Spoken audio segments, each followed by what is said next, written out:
Khusus pemangku manakib saat ini, Ibu Hajah Haniah beserta keluarga besarnya. Apapun segala niat dan hajatnya, Allah kabulkan segala niat dan hajatnya. Allah berikan kemurahannya dengan kemuliaan Syekh Mursyid. Ikhwan, akhwat yang sedang menempuh hakikat kesucian jiwa rahimakumullah. Di bulan Ramadan yang ke-8, di bulan Rabiul Tsani, bulan keempat di bulan Hijriyah. Bulan ke-8 Ramadan di tanggalan Sena Rasa yang ke-6 tahun. Pangreksa Abah menerangkan dalam kitab Fadhailus Suhur, menerangkan tentang fa'ama alifus tsani, yaitu alif kedua di bulan ini, bermakna al-iman. Alif kedua di bulan ini di huruf yang ke-8 adalah bercerita menerangkan tentang al-iman atau bermulanya iman. Maka banyak yang mengatakan al-iman uryanun libasuhu taqwa. Iman itu telanjang dan pakaiannya takwa. Maka banyak yang mengatakan beriman kepada Allah, tapi belum tentu mereka melaksanakan syariatnya atau melaksanakan ibadah yang diperintahkan oleh Allah dan Rasulnya, atau menjauhi segala larangan-larangannya. Kadang-kadang iman di lip service saja, hanya di sekedar di mulut saja. Hanya terdengar indah di kuping orang lain, tapi tidak indah dalam perbuatannya sehari-hari. Maka iman menurut bahasa ialah pembenaran hati, disertai pengetahuan terhadap Tuhan yang dipercayai. Menurut segi bahasa, ketika kita harus menjelaskan pengertian iman dari segi bahasa, maka harus kita telusuri dulu asal kata iman yang berasal dari bahasa Arab, yaitu kata al-iman yang memiliki akar kata am, yang berarti aman, tentram, dan terpercaya. Dalam arti bahasa, iman berarti membenarkan sesuatu dengan hati, dengan kalbunya, menerima dengan sepenuh keyakinannya, serta merasa tenang atas kebenaran yang diyakini. Para ulama bahasa menjelaskan bahwa jika seseorang diminta untuk menjelaskan pengertian iman dari segi lugawinya, dari segi bahasanya, maka iman adalah keyakinan yang menumbuhkan rasa aman di dalam kalbu, di dalam jiwa kita. Seorang mukmin atau orang yang beriman disebut demikian karena dirinya memiliki rasa percaya kepada Allah dan segala kebenaran yang diturunkannya. Dengan kata lain, iman memberikan ketentraman di dalam batin kita semua. Dalam praktek keseharian kita, jika kita menelaah dan berusaha menjelaskan pengertian iman secara sederhana menurut bahasa, maka iman adalah kepercayaan yang melahirkan rasa tenang. Kita contohkan ketika seseorang muslim percaya kepada Allah, malaikat, kitab-kitabnya, rasulnya, hari kiamat, dan takdir, maka kepercayaan itu menghadirkan ketenangan karena ia yakin bahwa hidupnya berada dalam lindungan Allah. Kita yakin bahwa kita semua dalam genggaman Allah. Maka orang yang beriman seperti itu, dia sudah tidak akan bingung lagi.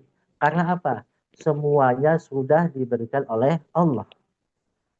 Lebih jauh lagi, jika kita jelaskan pengertian iman dalam bahasa Arab, maka iman bukan hanya percaya secara lisan saja, tetapi mencakup pengakuan hati yang penuh keikhlasan.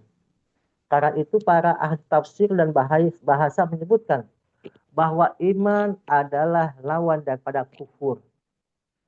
Kufur berarti menolak atau mengingkari, sedangkan iman berarti menerima dan membenarkan.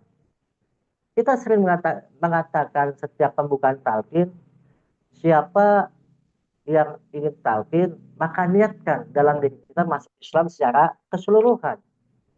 Yang sering dijelaskan dalam surat Al-Baqarah ayat 208. Ya ayyuhalladzina amanu udkhulu fis silmi kafa wa la tattabi'u khutuwati syaitan innahu lakum aduwwum mubin.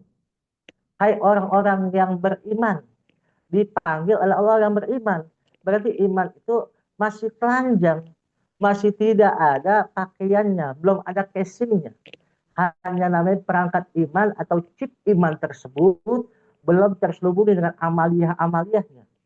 Maka banyak yang mengatakan, apakah kemuliaan kesucian Aba Anom lebih baik dari seorang bayi?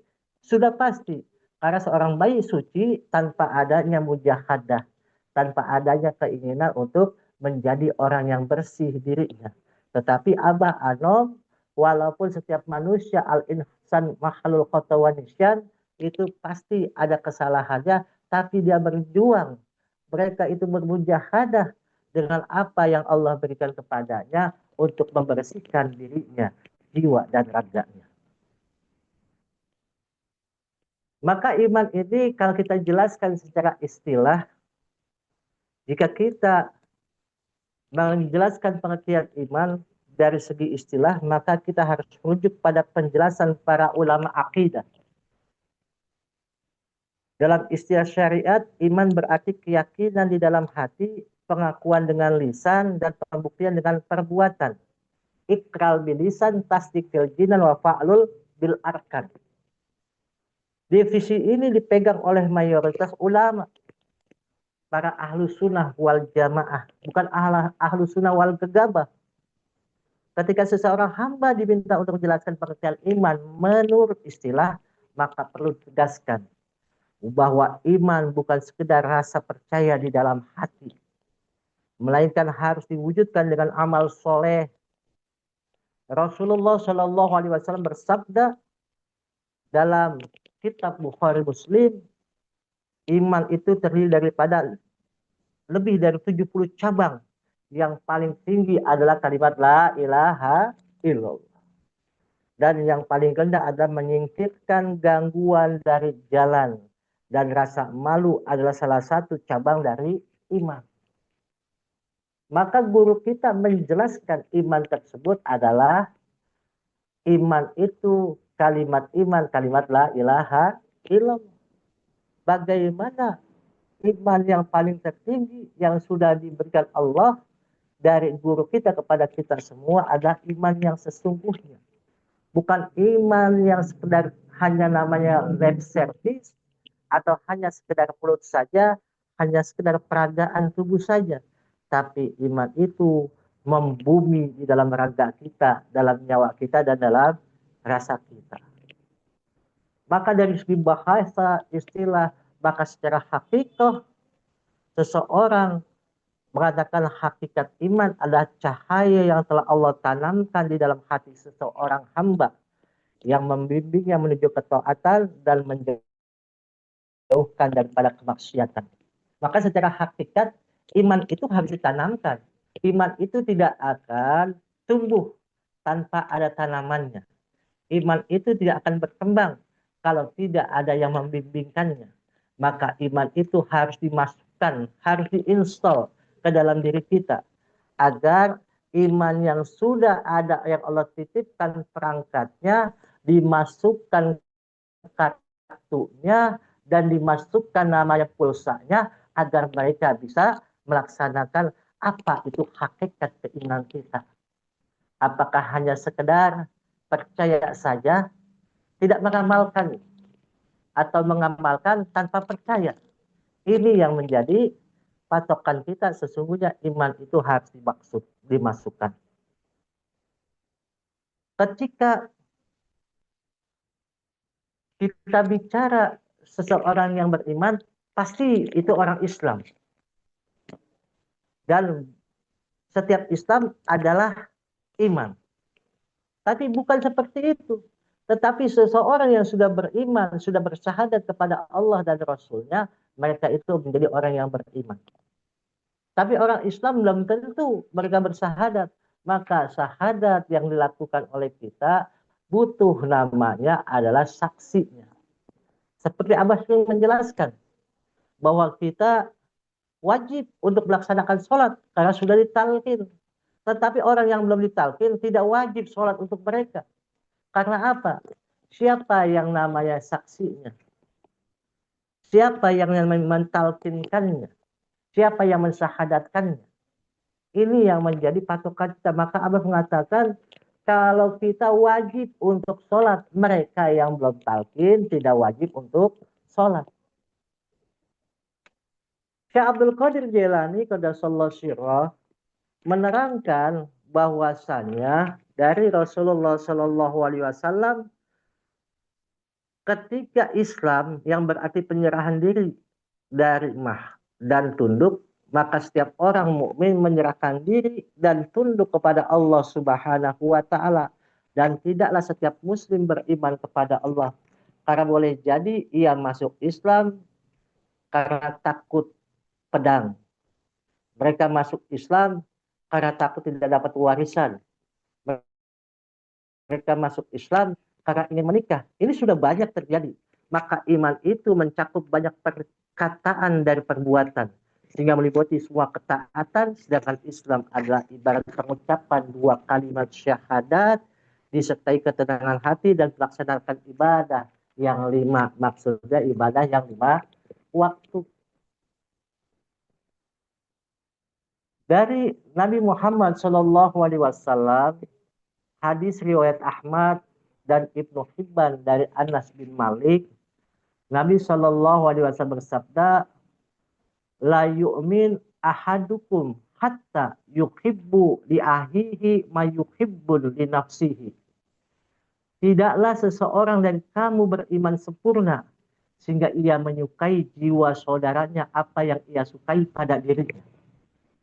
Ini orang yang beriman bukan hanya sekedar dia beriman kepada Allah, tapi mereka harus betul-betul tahu bahwasanya iman yang melekat di dalam kalbunya, di dalam raganya, di dalam nyawa dan rasanya, itu pun harus berdampak kepada orang lain. Bukan hanya dia mencintai dirinya, tapi dia mencintai semua makhluk Allah, terutama orang-orang yang senantiasa bersamanya. Inilah hakikat keimanan. Maka Syekh Ibrahim Asy-Syabarkhiti mengatakan dari riwayat Al-Ismaili, hingga ia menyukai pada saudara yang muslim kebaikan yang ia sukai untuk dirinya. Jadi kebaikan orang-orang muslim yang kita lihat itu menjadi pancaran cahaya, pancaran kebaikannya untuk bisa mencintai, melakukan seperti apa yang dilakukan.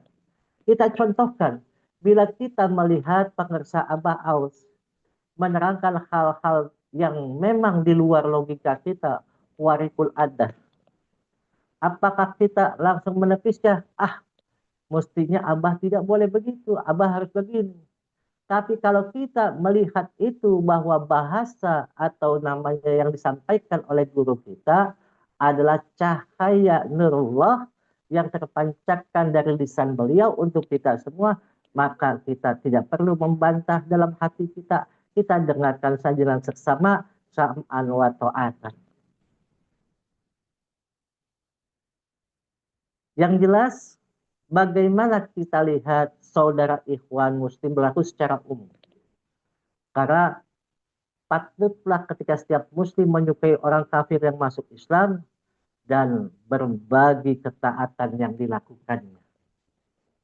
Maka kita senang bila ada yang namanya talqin zikir, sesungguhnya mereka sedang masuk pintu kebahagiaannya untuk mereka dapat ibadah secara syariatnya, secara akidahnya, dan secara hakikahnya. Maka Imam An-Nawawi dalam Syarah Al-Arba'in dan Ibnul Imad yang lebih utama dalam mengatakan, mengartikan persaudaraan secara umum hingga meliputi orang kafir dan muslim. Maka guru kita di dalam tani mengatakan lakum dinukum waliyadin. Untukmu agamamu, untukku agamaku. Maksudnya apa? Tetap dalam hal ini kita sesama orang-orang yang mempunyai iman. Karena iman itu harus diinstal, iman itu harus dimasukkan, maka kita tidak bisa melihat orang lain itu salah. Tapi bagaimana kita mengajak kepada diri kita. Kalau bahasa saya begini, kadang-kadang kita ini sudah merasa lebih baik. Kalau bahasa saya, ada orang ngaji, ngaca, ngaco.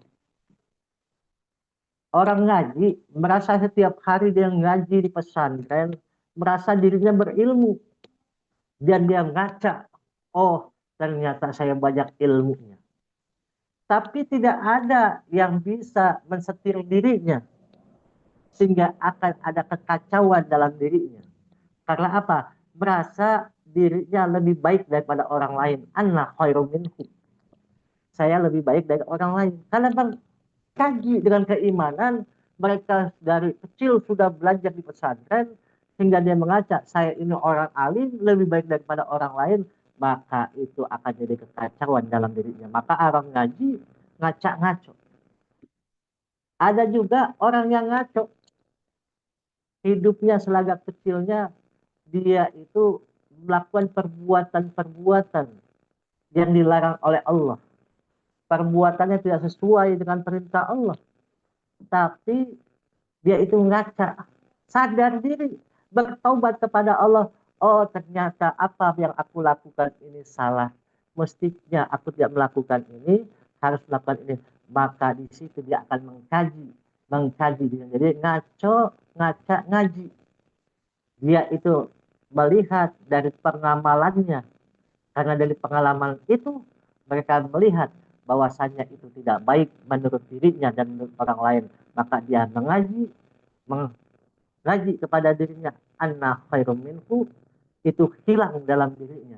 Maka belajar untuk senantiasa mendapatkan titik iman itu menjadi terang benderang, menjadi orang-orang yang senantiasa dimuliakan oleh Allah dengan ibadah kepadanya sesuai dengan apapun yang diperintah dan dilarang oleh Allah Subhanahu wa taala. Berkah semuanya segalanya selamanya, kita tetap pegang teguh kalimat ini, kalimat iman, kalimat la ilaha illallah, sampai terpisahnya nyawa ini dalam raga ini, kita selalu dilakukan dalam kalimat tersebut untuk bersama orang-orang yang diberikan keimanan yang kuat, tangguh, dan senantiasa kita menjadi para manusia yang betul-betul bisa mengamalkan dan melestarikan amaliyah yang dibawa oleh baginda Nabi besar Muhammad Sallallahu Alaihi Wasallam. Berkah semuanya segalanya selamanya. Wallahul muwafiq ila aqwamit thoriq. Assalamualaikum warahmatullahi wabarakatuh.